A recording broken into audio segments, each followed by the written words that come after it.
Good afternoon. My name is Uta Poiga, and I'm the Dean of the College of Social Sciences and Humanities here at Northeastern.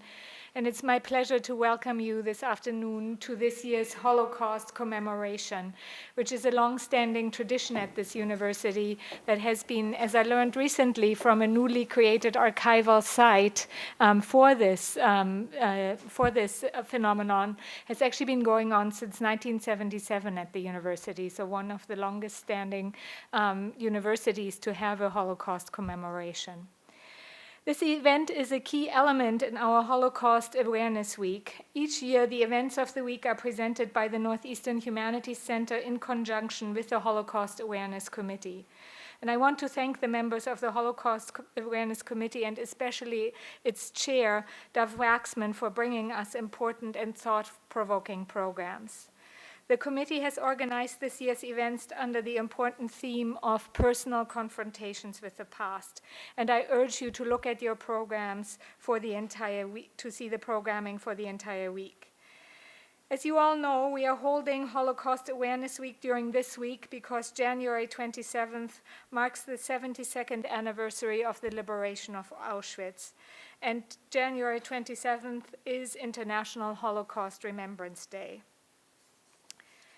You can probably hear my accent as a German accent, and many of you also know that I am a historian of Germany with a teaching specialization on the Holocaust and comparative genocide. And so it is for personal as well as professional reasons that it is important to me to be at a university that combines commemoration of the Holocaust, the murder of 6 million Jews at the hands of Germans and their collaborators during World War II, with asking important questions. Questions about the Holocaust, about trauma and memory, questions about the terms of diversity and inclusion, questions about the relations of neighbors and their significance, questions that are broadly applicable beyond German and Jewish history. We are particularly pleased to have President Aoun with us this afternoon. In the course of his career, President Aoun has very actively fostered engagement with the Holocaust. And he has repeatedly, most recently in last week's Martin Luther King Day address, urged us as members of the Northeastern community to be a model for society, to always strive for diversity and inclusion, and to at the same time be a beacon of civility in those interactions as well. So it's my pleasure to ask President Aoun to come to the stage to make some remarks. Thank you. This is good afternoon. First of all, thank you, Uta, for your leadership in organizing all this week too, and with Lori and with the committee, and also all the work you do on diversity and inclusion with James. So I really want to commend you for your leadership. And I realize that we are mostly internal, and there is an enormous opportunity to invite other schools. I'm talking about junior high schools, high schools next year to be with us. I think that we need to open our whole week to them, and we can help by targeting some specific schools, not only the schools that we work with, but the schools that we want to attract here. And we really need to make the Holocaust Awareness Week an open week for the whole community in Boston. So I really hope that by next year we will be able to have that. And whatever help you need, we are ready to work all together to make it happen. I am also moving to the format of having the whole week as you are doing is really a great move, especially, and it's a timely move. This is needed more than ever. Some of you know, and I mentioned that I worked in my previous institution on getting the Shoah Foundation to come to my school, to the College of Letters, Arts, and Sciences. And, it was very powerful to hear Steven Spielberg said, I am doing that in order to help prevent future genocides and current genocides. That was the main reason he was focusing on the Shoah and on creating a permanent record for the Shoah and the survivors. What is also very powerful is when I was talking to Ali, and you're going to hear from her, our student speaker, she mentioned that she went to Rwanda to work with the National Commission on the prevention of genocide, which is at the same time remarkable and also very sad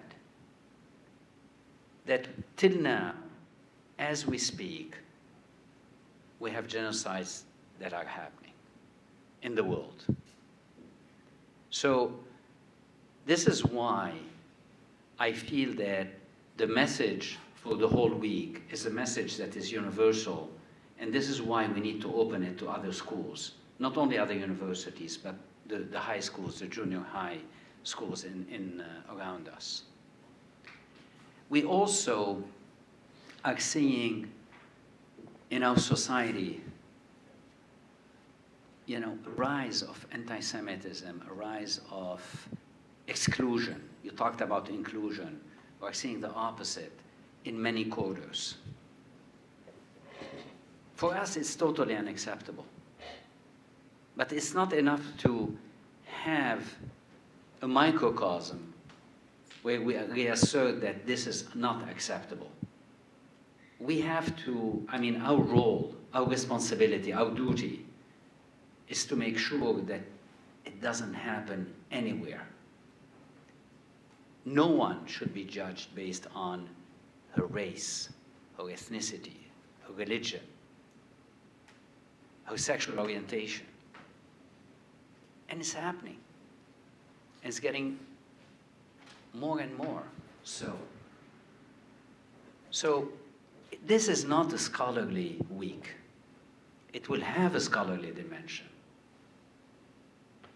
It's a week that is an invitation to every member of the community, not only to those who will be part of this week,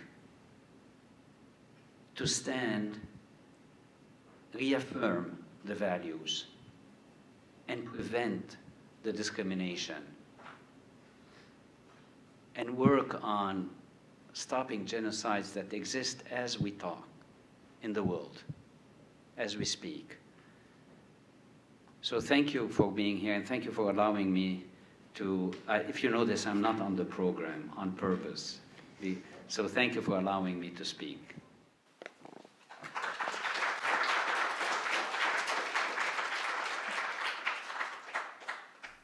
Thank you, President Aoun, for these important words that again highlight for us just how important it is to think about these questions of exclusion, of interactions with one another, as well as of the larger forces of war and discrimination that can ultimately lead to genocide. And as President Aoun mentioned, Steven Spielberg was partially driven by something that we have heard so many times, never again. And at the same time, we have all in our lifetimes been on this earth when we have seen genocidal activities again. So it is, I think, very important, as the President has said, for us to have our community open to others, to think about these complicated questions, and also at the same time to hear members from our community reflect on them. And so it's in my special pleasure then now to introduce to you Lori Lefkowitz, the Ruderman Professor of Jewish Studies, the director of our not Holocaust, our Humanities Center, although Laurie has special connections to the Holocaust as well as the Director of Jewish Studies, who will guide you through a program that features one of our students as well as one of our faculty members, and that too is part of this important tradition that we are continuing this week. Thank you.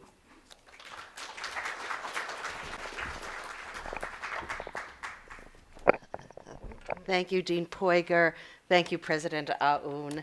I would like to add my welcome on behalf of the Humanities Center, which co-sponsors this extraordinary Week of Awareness programs, and also to thank Dean Poiger and the College of Social Sciences and Humanities and the Office of the President for their annual support of Holocaust Awareness Week events.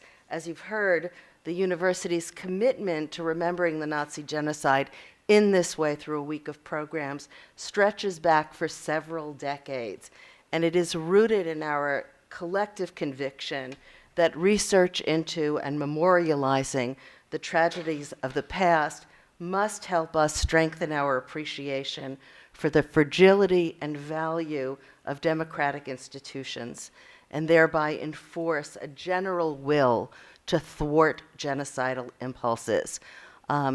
We have that will, but our success has been limited. So it is something we need to persevere at the effort. Our Israel Studies professor is Dov Waxman, and he is the current holder of the Stotsky Chair in Jewish Historical and Cultural Studies. He chairs a very hardworking Holocaust Awareness Week committee. Their names all appear in your programs. Please have a look at the names of people who have done this service. Professor Waxman had to be in Israel today, where he is speaking for the Ruderman Program in American Jewish Studies at Haifa University. But he has asked me to please extend his welcome to all of you and his special gratitude to that committee. Every year since 1997, one student receives the Gideon Klein Award, which honors the memory of Gideon Klein. Gideon Klein was a brilliant pianist and a composer. He was imprisoned in Terezin and other concentration camps until his death in 1945, prematurely. How much talent was lost? Who knows what the world might have been had the people who've been murdered not been murdered. During the Holocaust, many musicians and other writers were persecuted by the Nazis, some because they were Jewish, and others because of the content of their art.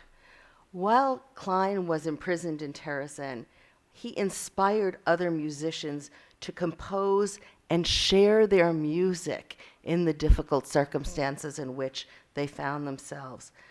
Our Gideon Klein scholar does research, makes art, and presents his or her work at the annual commemoration. It's a great award. It was established by the late Professor Bill Geeson in memory of his mother, Gustelle Corman Geeson. This year's Gideon Klein Scholar is a senior here at Northeastern. Allison Campbell is an exemplary Northeastern student in exactly the way that I've heard President Owen talk about what a Northeastern student should be. She has traveled the world doing academic research, and in service of, she's an experiential learner, and in service of doing good in the world. She's a brilliant student and a photographer. She's already been more places than one imagines someone her age could be. She's a double major in political science and international affairs and minors in urban studies. She's completed co-ops in Rwanda and Guatemala and done independent research projects on educational socioecology in Boston. She's done atrocity footage in Rwanda and Syrian refugees in Jordan. As you will soon hear and see, this thoughtful, energetic young scholar is interested in ethics and photography and the relationship between ethics and photography. In particular, asking the questions, how should we photograph? Who should we photograph? And what may we do with the photographs that we take? So without further ado, Allison Campbell.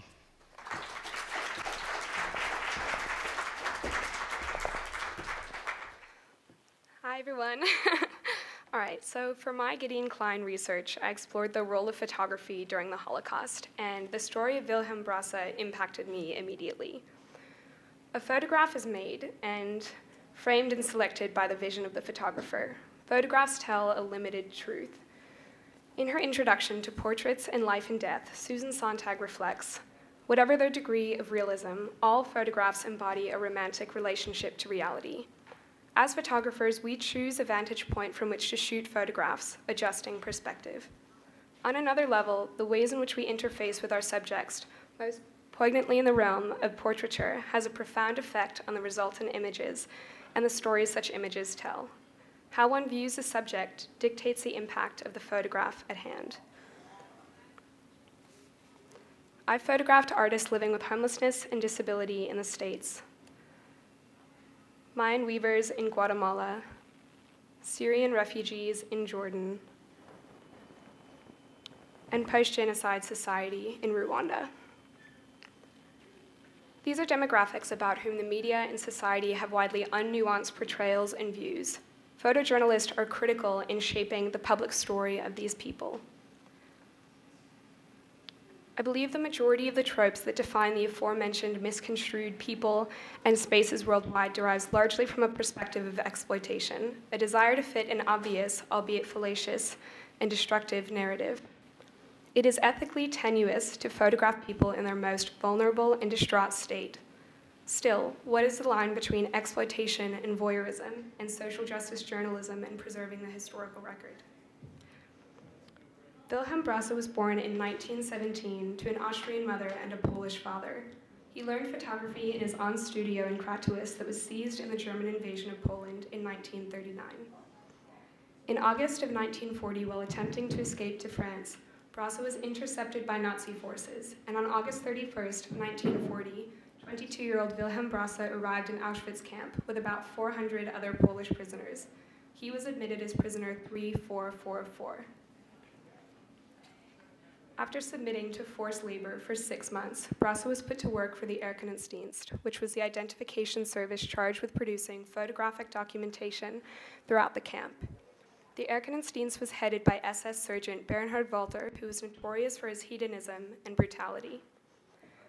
The Nazis were obsessed with documenting their crimes and consequently enlisted Polish prisoners in tasks ranging from designing, writing, retouching, and photographing, which became Brasse's designated role in the camp. Brasse was the ideal candidate. He spoke German and had worked in a photography studio in Silesia. Polish was forbidden. Brasse later recalled, "It was an order, and prisoners didn't have a right to disagree. I couldn't say, I won't do that." Brasse's role was initially centered on taking identity photographs of all incoming prisoners, a role for which he is known today. Those summoned to be photographed had their faces shaven, with shirts legibly embroidered with respective numbers and triangles, all in a specific color. At times set by SS guards, prisoners were queued up in front of Block 26 in numerical order, with the intention of facilitating the photographer's work. The photographs were taken from 3 angles, one from the profile, one of the face directly, and another of the face with a hat for men or sometimes a shawl for women.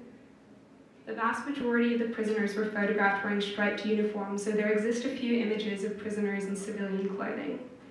In the bottom left corner of the photographs, there are respective camp numbers, nationality, the reason for which a given prisoner was in the camp, and the KL Auschwitz reference. Walter, the SS guard, was sadistic in his desire to photograph suffering and death. He and his assistant were infamous within the camp for rushing to photograph prisoners who had been shot attempting to escape, or those who had hanged themselves. With the arrival of Auschwitz camp doctors and the first Jewish prisoners, the camp photography became significantly more graphic. Brasse was soon tasked with shooting not only identity photographs, but also with documenting horrific medical experiments throughout the camp.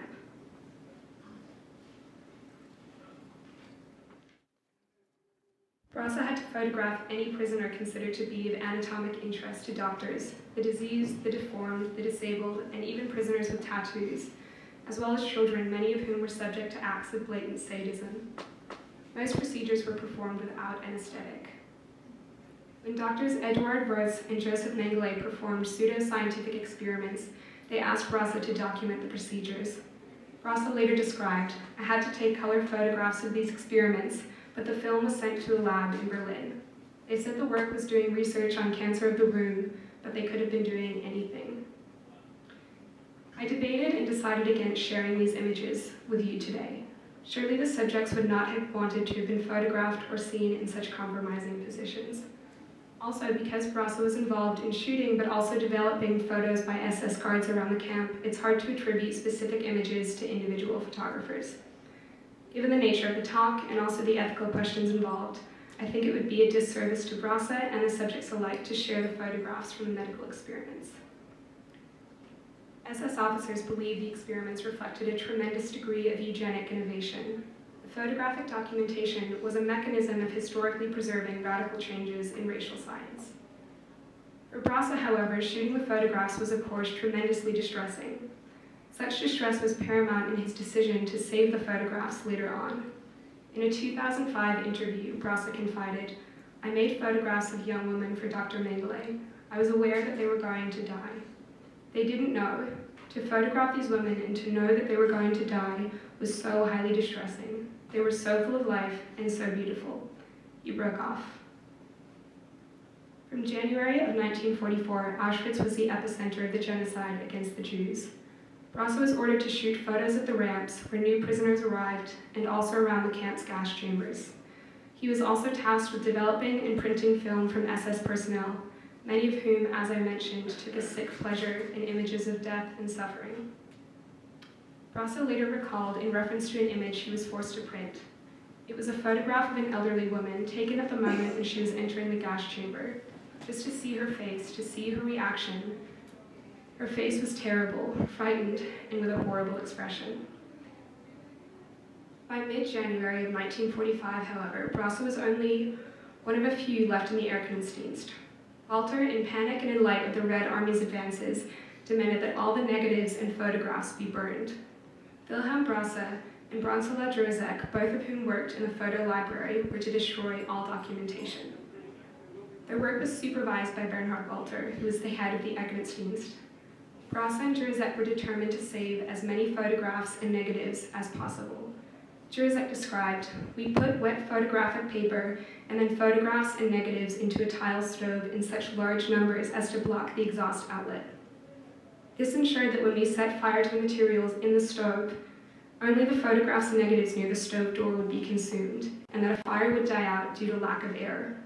Moreover, I deliberately scattered a number of photographs and negatives in the room of the lab.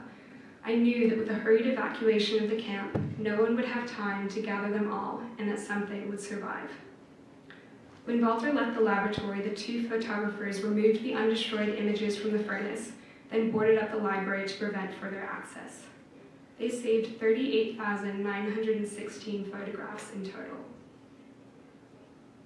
After the Red Army arrived at the camp on January 27th in 1945, the camp's photographers were essentially forgotten, lost amidst attempts to understand deaths of more than 1 million Jews and thousands of others who had perished in the camp.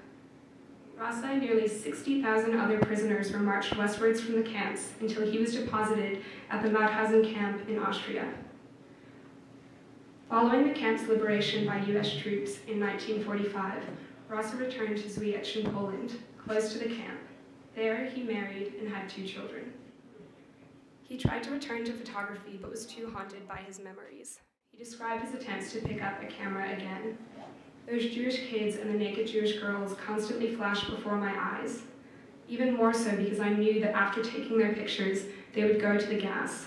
I saw all those big eyes, terrified, staring at me. These are the things that you can never forget. Barassa's story reminds me of the centrality of relationships in photography. Sontag wrote that all photographs are memento mori. To take a photograph is to participate in another person or thing's mortality, vulnerability, and mutability. Precisely by slicing out this moment and freezing it, all photographs testify to time's relentless melt. This sentiment manifests in Barassa's work, not just symbolically, but literally. Barassa's perspective was a somewhat paradoxical one, for he was himself a non-Jewish prisoner, and therefore viscerally connected to the prisoners he was photographing, but concurrently, owing to his role and to his identity, he was separate. And yet, Barassa had a unique ability to put people at ease, to somehow make the impossibly vulnerable and tragic into brief moments of empathic respite and of human connection. Multiple accounts describe Brasa as warm and endearing with guards and prisoners alike. He admittedly developed relationships with other prisoners, and in a later interview confided, "I tried to calm them." The identity photographs were engineered to dehumanize, and yet in Brasa's hands they became a mechanism of humanization. Being cast in the role of a photographer was a cruel twist of Brasa's passion. His use of the photographs as an opportunity for empathy was a twist of Nazi intentions.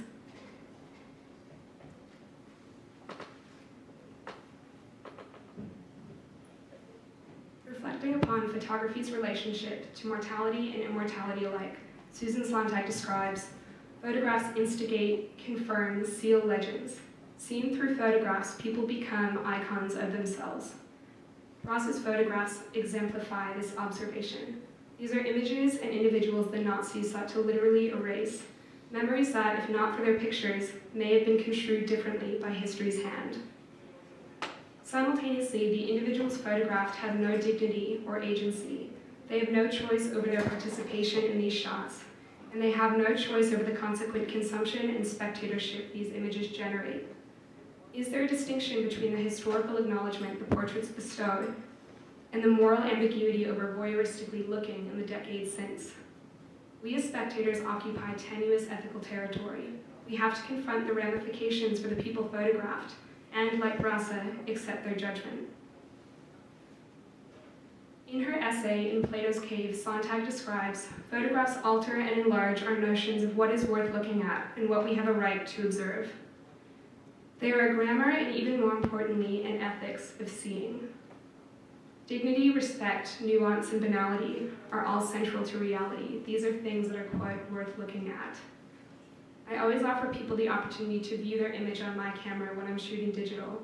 I want people to have agency and elective capacity over how they appear in my photographs. Photography is an intrinsically relational art, one which Sontag describes as a, quote, "relation to the world that feels like knowledge, and therefore like power." In my work, I seek to return this power to the subject. I see my photography as a vehicle for people to share their own stories and to dictate which versions of themselves they want to share. Ross's work will always be a benchmark for me. I'm grateful to the Geeson family for their generous and continuous support of this research. I'd also like to thank Professor Natalie Borman for her guidance and unwavering support in this project and many others. And I'd also like to thank all the members of the Holocaust awareness community and all of you who have come here today for your support. Thank you.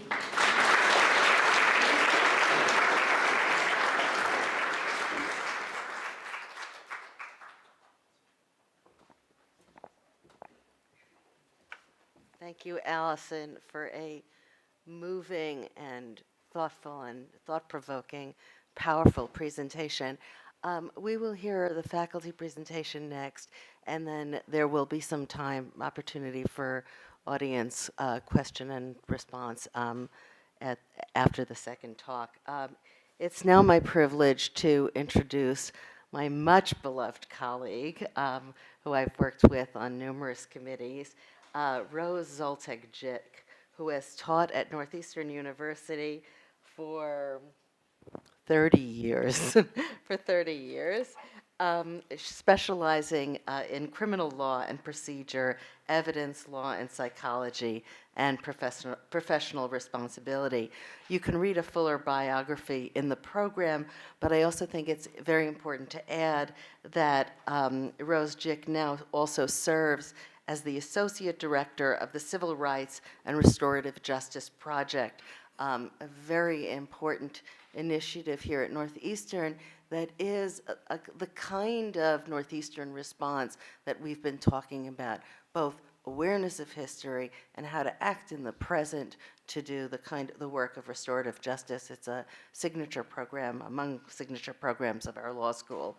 And it's building a narrative archive of racially motivated murders of African Americans in the Jim Crow South from 1930 to 1970. Rose will speak about a subject that is dear to my own heart. I'm looking now for her talk title. The talk title is "The Search for Meaning, Survivors' Children, and Their Choice of a Life in the Law."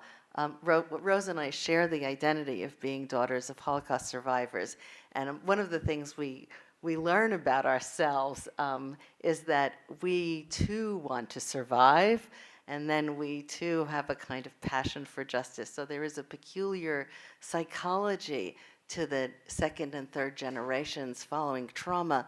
And of course, the world is increasingly full of children and grandchildren of survivors of trauma.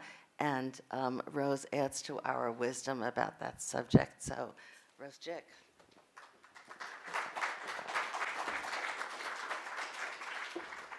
Thank you, Lori, very much for that introduction. The title of today's talk, which I decided on a couple of months ago, is in fact The Search for Meaning, Survivors' Children and Their Choice in the Law, even though the theme for this week was personal reflections on the past.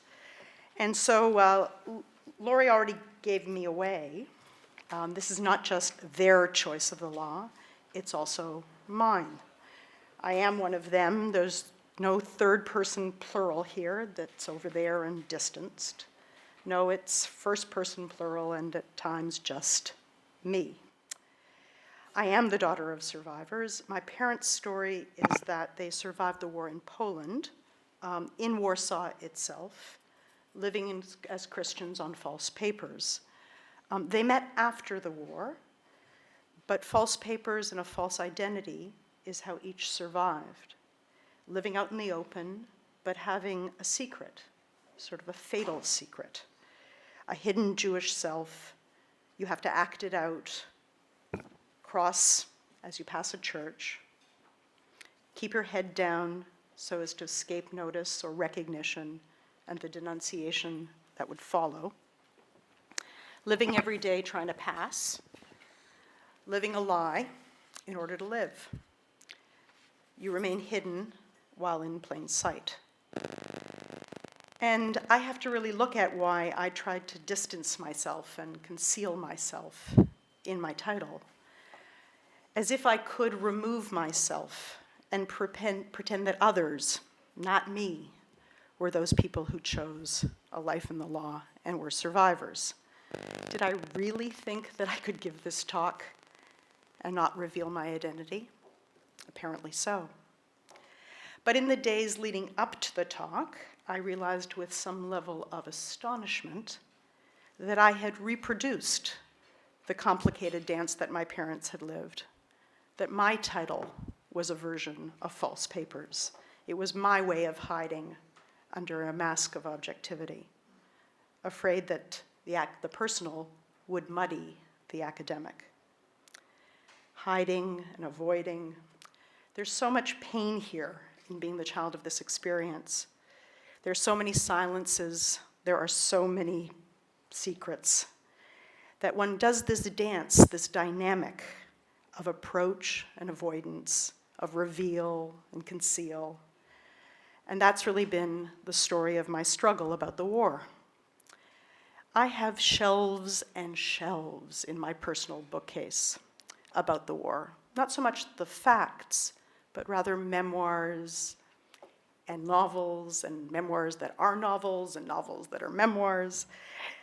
Most of the books are primarily by survivors, and then more recently, of course, by survivors' children. I haven't read them all, but when I look over at my library and I look at the spines of the book titles, they comfort me.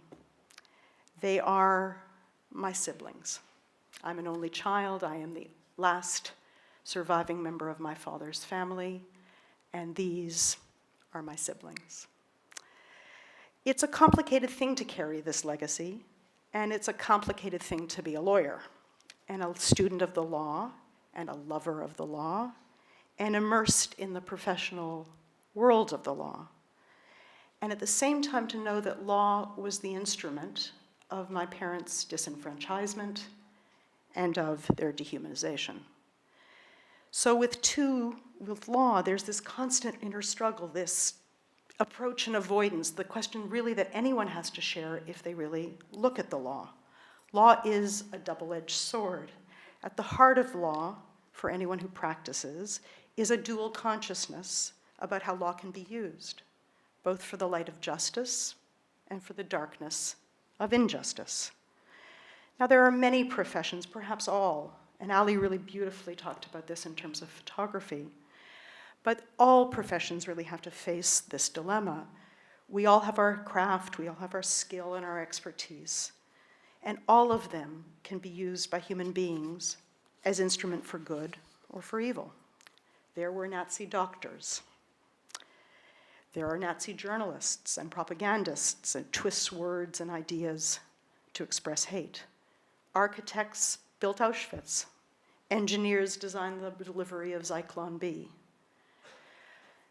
Every profession has to face its moral neutrality, and law is mine. So this is the heart of the thoughts I have about choosing a life in the law, this dynamic of approach and avoidance. It is not just about the war, it is also about this profession. The struggle for the heart of the law isn't unique to me. It's not unique to survivors of the Nazi genocide. Apartheid was built on the law, and Mandela was, of course, a lawyer. And this country is not exceptional. Our wounds founded in slavery are embedded in the constitutional definition of a person. It's present in the Jim Crow laws, and it's present in the treaties with Native Americans and the laws that interned the Japanese during World War II. Now, in my life, my most personal struggle, in addition to the professional one alluded to with the Civil Rights and Restorative Justice Project, started really with the amorality of law around the rules and regulations, the edicts and the decrees written by Nazi lawyers. Laws that were the initial instrument of the state used in the war against the Jews.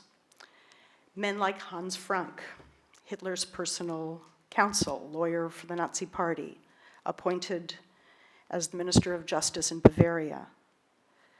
They wrote laws and then they administered them. Each law and each administrative regulation, one by one after another, stripped away a different badge of citizenship and of humanity. The German Reichstag, the freely elected legislature, now unanimously passed these laws. How that came to be is a question, but how lawyers wrote those laws and how lawyers enforced those laws, that's my question. When one now says the word Nuremberg, we think of the trials by the 4 Allied prosecution teams after the war ended, one American, one British, one French, one Russian. And one particularly thinks of the first trial, which began in November 1945, in which 24 individual Nazis were tried for what happened during the war.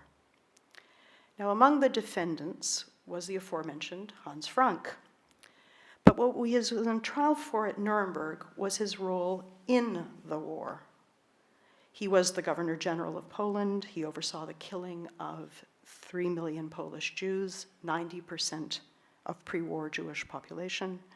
And he offered up Poland as the place where the death camps, most of them should be built, as part of the final solution, all under his jurisdiction and control.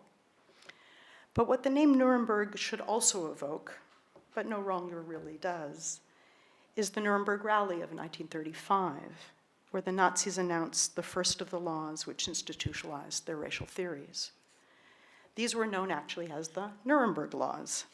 You Google that, and this is what you'll find. There were 5 laws that were announced at that rally that day. Number 1, German Jews lose their citizenship. Number 2, Jews are prohibited from marrying persons of German or related blood. Number 3, Jews are forbidden from having sexual relations with persons of German or related blood. Number 4, German women under the age of 45 could not work in Jewish homes. I just want to pause there on that one for just a second. What was that law? Was it that German women under the age of 45 couldn't work as employees of Jewish homes? Was it that Jewish women couldn't boss around other German women under the age of 45? Or was there an image that German women, even until the age of 45, would be the subjects of Jewish men? And the fifth, Jews could not fly the national flag. And so it began. These first set of laws were followed, of course, by regulations, defining German blood, defining who's a Jew. It's from these legal regulations that a Jew is defined as having a single Jewish grandparent. If you were 1/8 of a Jew by blood, you were a Jew by law. Now, other laws, of course, followed. Laws took away Jews' professions, their access to schools, their property. Laws put Jewish stars on their arms, laws that didn't allow them to own bicycles or walk on the sidewalk. These were all laws. It's impossible to face law squarely and not see that one Nuremberg led to the other. The necessary precursor for the crimes at which the Nuremberg defendants were on trial in 1946 began with the Nuremberg Laws of 1935. The 1935 Nuremberg Laws represent the loss of the ability to see a fellow citizen as a fellow. First, the loss of fellowship among fellow citizens, then the loss of humanity among human beings, leading ultimately, though not inexorably, to death camps. The defendants were on trial at Nuremberg in 1945-96 for their actions during the war that officially began in 1939. But the war against the Jews really began with those Nuremberg laws in 1935. Law was the first instrument of Nazi power of war. Now, Justice Robert Jackson, who was on leave from the United States Supreme Court to serve as the lead prosecutor for the American team, alluded to this duality when he pointed to Hans Frank in the dock. He said, "A lawyer, I say with shame." Law is that double-edged sword. In 1935, it was the destroyer of human rights. In 1945, its protector. So I stand with Justice Jackson in that shame. All lawyers know this about law. Law is amoral. It is the ladder down, and it is the ladder up. It's the ladder up, and it is equally the ladder down. Law is an empty vessel, to take a different image, into which both oppression and liberation can be poured. There's a core moral vacuum at the heart of the phrase, the rule of law. So how could I become a lawyer? How do lawyers personally deal, with their lives in this moral vacuum at the heart of our profession? And how have lawyers, and in particular Jewish lawyers, dealt with their relationship with the laws promulgated by the Nazis? How do I live out this life after such knowledge? These questions really are a bridge in some ways between past presentations at Northeastern and Professor Sand's talk later this week as our Morton lecturer. For those of you who've been around or now you've heard how extraordinary Northeastern's commitment really has been to Holocaust Awareness Week, I'm going to refer to a talk that was given 3 years ago by Helen Epstein, who gave the Morton lecture that year, about her seminal work called The Children of the Holocaust, published in 1979. Helen coined this term and gave a name to a phenomenon that had not yet been named, at least in popular or public consciousness, that we, of the second generation, were not just the biological children of our individual parents, but that we were shaped by this historical event, our existence shaped by our parents' lived experience. We are the secondhand smoke. We are the children of an event that we did not live through, but that nevertheless unhappily and existentially marks us. We carry our own tattoos, so to speak. We have numbers on our psyches, an unconscious mirror of the numbers burned into some of our parents' flesh. As individual as we may be, our parents' experience has seared us as a group. We are a group, numbered, finite generation bound together. We're all children of that calamity. We are what we call the war. War, with a capital W. And the world calls it the Shoah or the Holocaust. For us, it's just the war. Now this Thursday, we're going to have the honor of having Philippe Sands here as our Morton lecturer, as you can see in your program. Professor Sands is one of the great barristers and legal scholars in the area of international human rights, and he's going to be speaking on his book, his most recent book, East-West Street. Now, I hope all of you are going to come and hear him, and I'm going to refer to but not discuss his book or his central points. This is not a spoiler alert. But Professor Sands' book is about lawyers, and I want to tie my own reflections about choosing the law to the talk that you're going to hear, and we will all hear, on Thursday. Professor Sands tells the interwoven stories of 4 men. At first blush, 3 of them are lawyers, and 1 is not. The first is the aforementioned Hans Frank, our lawyer commandant from Nuremberg. The second 2 protagonists are also lawyers, legal scholars, and Professor Sands' book centers on a face-off between 2 of them, Raphael Lemkin, who invented the concept of genocide, and Hirsch Lauterpacht, who saw the Nazis' policy as crimes against humanity. Both were Polish Jews, each advisor at the Nuremberg trials, Lauterpacht to the British team, because he had immigrated to England in the 1920s, and Lemkin to the Americans, he having luckily, kind of amazingly, been able to immigrate to the United States in 1941, due to actually the intervention of a colleague he had met at a conference in the 1930s. He was brought to Duke University to the law school, and he joined their faculty in 1941. Each of these 2 men saw the Nazis' crimes differently.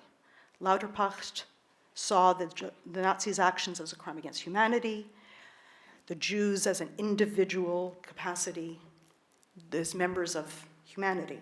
Lemkin's approach, genocide, accentuated the war against the Jews, against them as a group. Now, Professor Sands focuses on exactly that question, on that contested space between these 2 conceptions. My focus is different. I'm identifying with their joint enterprise, on what united them, on their need as lawyers and legal scholars to make the Nazis' plans for the world and for the Jews, encompassed by law, be seen by their world, and be seen by the world of law to which they were devoted.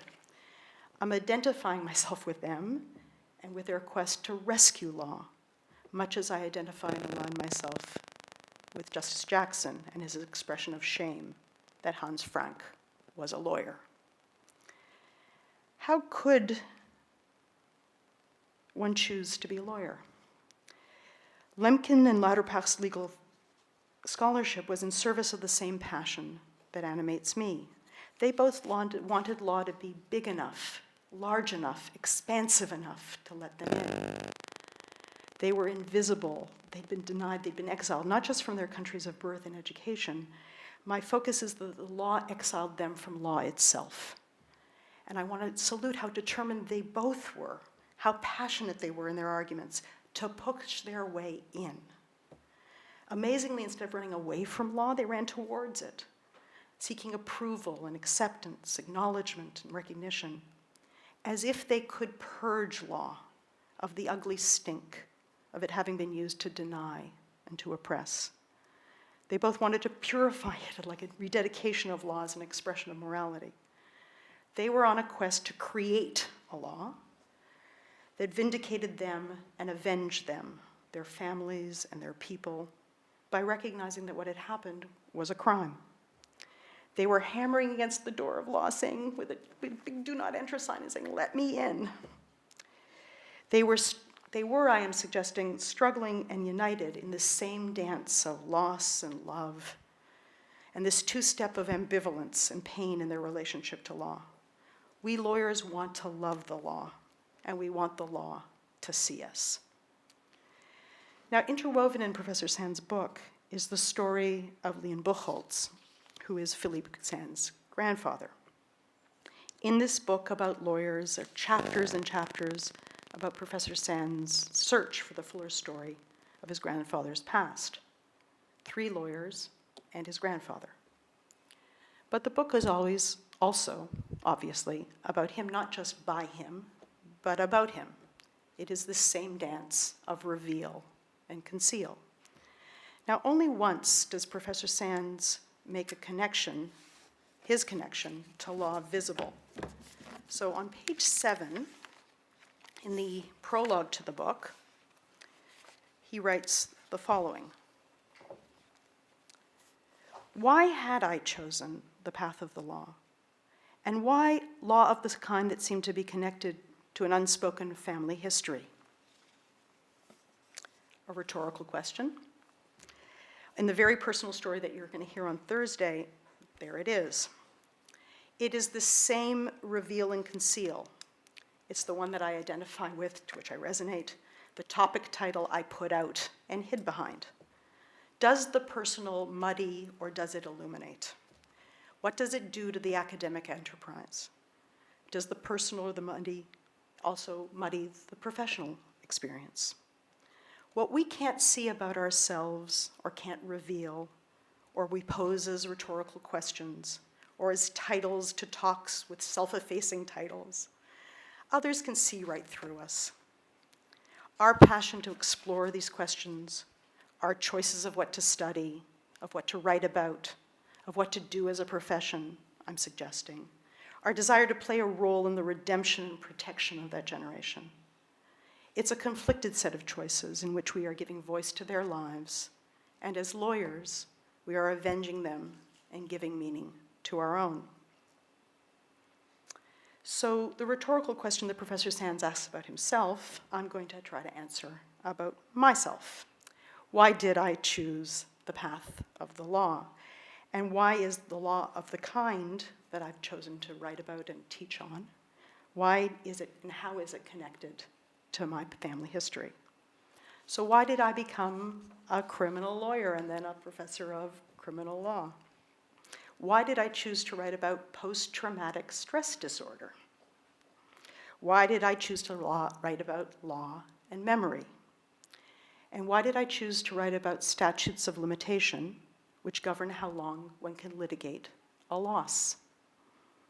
And lastly, what about my work now at the CRRJ, the Civil Rights and Restorative Justice Project, where we're telling the untold stories that would be otherwise lost to history and forgotten? Life's lived forward, but sometimes it's only understood backwards, as Kierkegaard once famously said. Were any of these career choices in my early life conscious? I don't know. I look back now and I see a through line, but not always.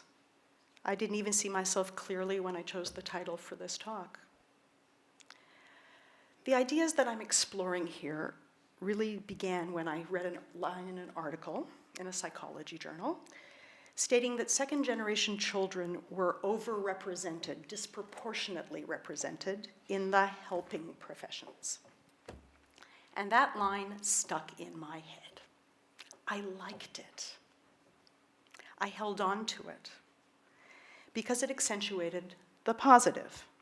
Quite the opposite of the Debbie Downer talk I've given so far about death and destruction.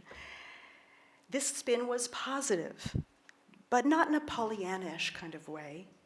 It was equally true to my experience, as is loss and despair. Now, our parents were shaped by losses, to be sure, and so were we. But they had coped and they had survived and they had generated new life and they had kids. And they had Jewish kids, I might add, which is perhaps the most amazing fact of all after what they had been through. That's not my subject, but it's a fact I cannot leave unsaid. How more life-affirming does it get than that? Every aspect of our parents' lives was an affirmation of life. Every time they ate, not just to fill their bellies, but to eat with pleasure or with gusto, that was an act of optimism and self-generation. I remember my parents and their survivor friends, how they dressed with care, how they dressed up for parties, how they laughed and how they smoked and how they drank and how they played cards and all of those things. For those of you who've been around these presentations for a while, you may remember the film that Professor Phil Brown brought us of the Catskills and the Catskill colony of survivors. They were dancing and they were singing. Not everyone and not all the time. But how is it possible at all? I think about it, I'm in awe. They were the greatest generation. And we, their heirs, have taken their received experience and turned it into something even more generative. We help. That line in the article, I felt as if the author was giving a tribute to us, to their children. Not only was our existence a balm to their souls, we carry that, they're proud of us, they were invested in us, we were their greatest achievement and happiness. But we as a cohort took the worst of the worst that history had to offer, and we turned it into something generative in one generation. We were going to help and heal the world. But the academic in me has to ask, was that statement true? Was that line in the article that said that we were overrepresented in the helping professions, was it actually true? So I went back to the article that caught my eye and my heart and noted that it was without supporting data. There was, however, a citation, and it was to a book called Memorial Candles by an Israeli psychotherapist named Dina Wardi. And when I took that book out of the Snell Library, it was in fact a collection of anecdotes and interviews and case studies. It's a terrific, terrific book, but it really doesn't support the proposition. So I began to think about it.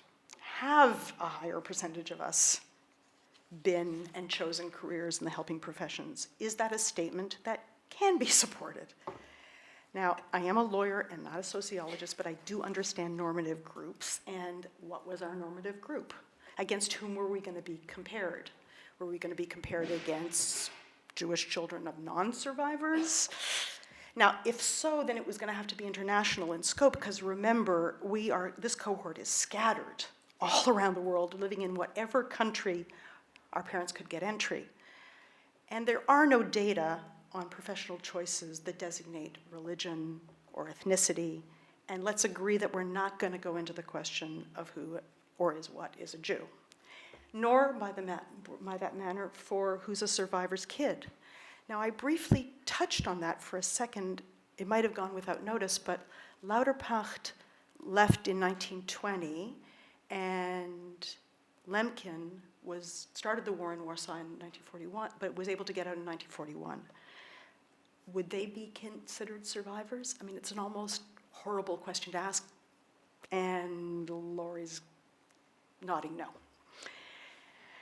You can see why data would be terribly hard to come by. In fact, it is impossible.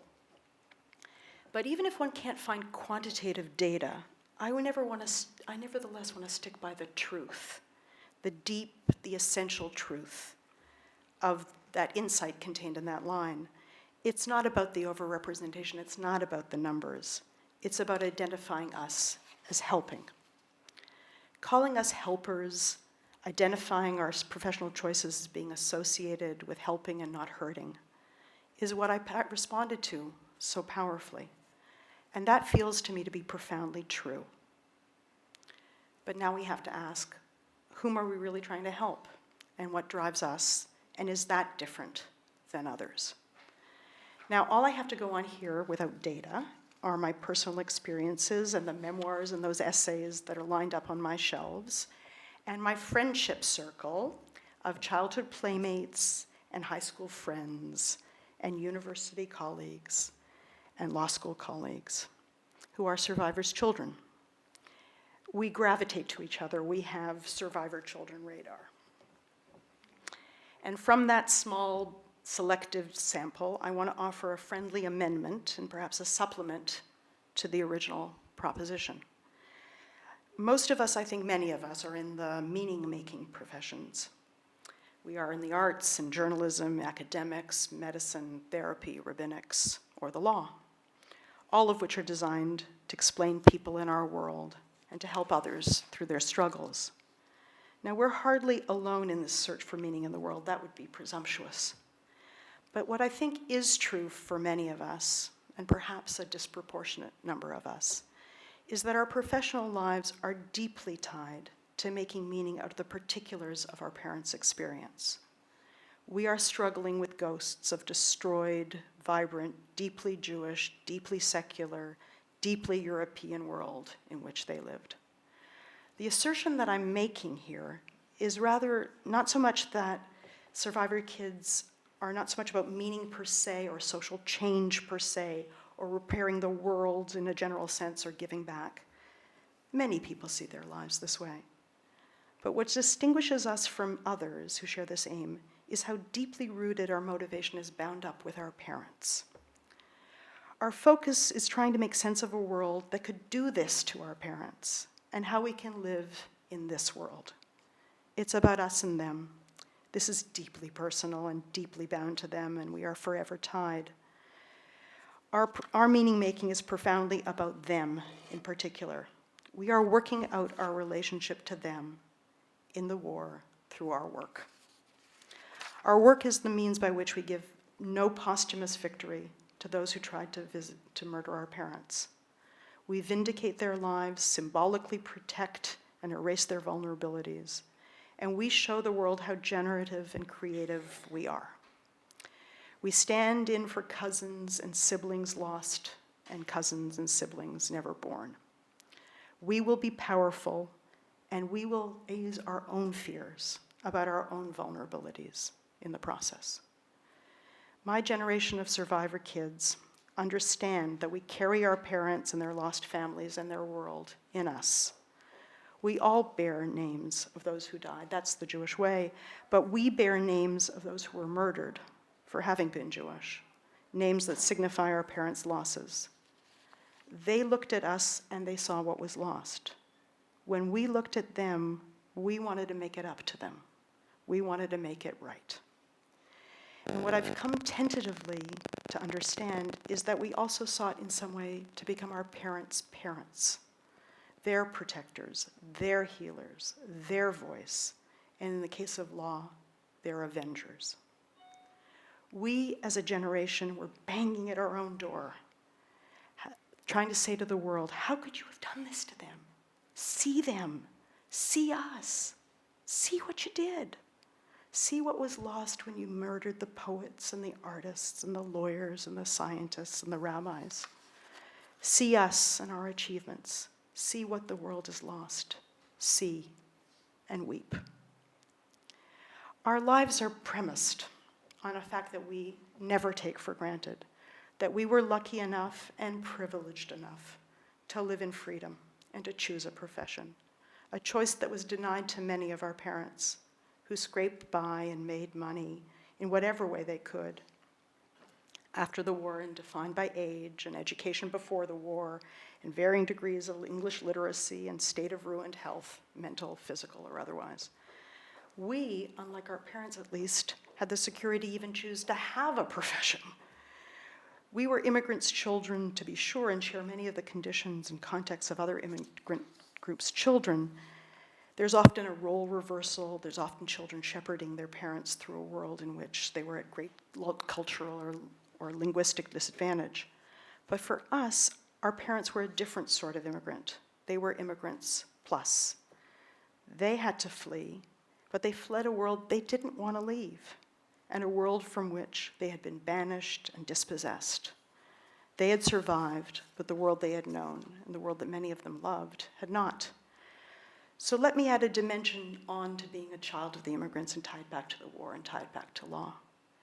Law is an extremely unportable profession. It doesn't work across countries. My parents' own circle had many survivors who had been lawyers before the war in Warsaw, in Krakow, and even Lvov. For every Lauterpacht and Lemkin who learned new languages and excelled in their new countries, the survivors I knew, the survivors who came to Canada after the war, they were assembly line workers, and they were painters, and one of them had a shoe shop. They were barred by most of those countries from becoming a lawyer until they became citizens, and they could not afford to wait. They had mouths to feed. Their English was flawed. and it was accented. Their fluency and their erudition was lost in translation. You would have thought I would have known better than to choose law as a career, or at least, at the very least, that I would have been counseled or warned. Quite the opposite. My mother encouraged me to be a lawyer, saying that law was good training for my mind, no matter what I ended up doing. And I was blind to the unspoken implications of what she said. My brain was portable. Education was all that I could carry across borders. She never said, and I never internalized, any lessons about law's circumscribed reach across language or across jurisdiction. And indeed, to some measure, I've lived out that truth, albeit more gently. I'm Canadian by birth, and my first law degree was from Toronto, and my first life as a lawyer was as counsel for the Crown. I've been in the United States for 35 years, here at Northeastern for 30, and I have made my way, no complaints. But not without some costs and bumps along the way. Of all the careers in the world, law is, with its inextricable link to a particular place and a particular culture, it was a rather peculiar, ahistorical choice for a survivor's kid. So when all is said and done, what was it in the law for me? Here it is. If law is an instrument of power, then I was going to go for it. I was a crown prosecutor. I wanted to put away the bad guys, the people who hurt others. I wanted victims to get justice. If their crimes were an attack on society, then I wanted to represent a government that stood up for victims, a government that had their back. Those victims would not be alone. They would not be friendless. Their harms would be seen. They had me. Now, there's a little more than a little grandiosity that comes along with that territory of being an only child of an entire family tree. Grandiosity is in some ways the shadow side of an absolute vulnerability that you feel when you're the only person alive on the planet who's got your name. Power and being part of a government, putting away criminals where they couldn't hurt anyone else, was, I think, an intoxicating elixir for this survivor's kid. There was in me, when all is said and done, a desire to tame law, to hold on to this instrument of power, to be in control, to use it for good, to put away the bad, to avenge my parents' losses, and to calm my own fears about law and about history. And it is with history that I wish to end. We're living now in a moment, it's been alluded to already, where the fragility of democracy and the rule of law is very much in the air and very much on our minds. The threat comes from both fanaticism that can't tolerate difference and from authoritarianism, which can't tolerate dissent. It's a world where othering, putting people and demonizing them in groups, and losing any sense of the humanity of one's fellow, individual by individual, it's afoot in the world. And just as the generation of our parents is now almost all gone, we are facing again whether the world is about to go mad. For my generation of survivor kids, this moment has an added resonance, an extra frisson of danger. We know all too well not to take anything for granted. My family had lived in Poland for hundreds of years. I'm a first generation, first in Canada, now here. This is tenuous, this connection. More tenuous than anybody really likes to admit. Across the globe, we survivor children who live in the diaspora are asking ourselves at this moment, is this the moment our parents failed to see? What are we seeing? What are we missing? This moment may not be that one, but we're wondering and we're worried with the eye that was born of the death of the Enlightenment. It was too great for the center to hold. And we wonder what's the same and what's different, and whether we will be able to discern the difference. For ourselves as Jews, with 17 Jewish community centers bombed, with bomb threats, this last week, including the one here in Newton, for ourselves and for others who now seem to be the targets. Do we stand with them, or do they stand alone? And for those of us, finally, who are lawyers, and for whom fleeing across borders with our own unportable profession is not an option we are currently exercising, our task is to take the empty vessel of the rule of law and make it overflow with justice. That's our sacred task. Law is, we have learned, the place where hatred and othering gets embodied. That's what Nuremberg of 1935 taught us. Vigilance and a struggle for the soul of the law is the debt we owe to the countries in which we now live and to the world. And for the generation of survivors' children and for our descendants, it's the debt we owe our parents. Thank you.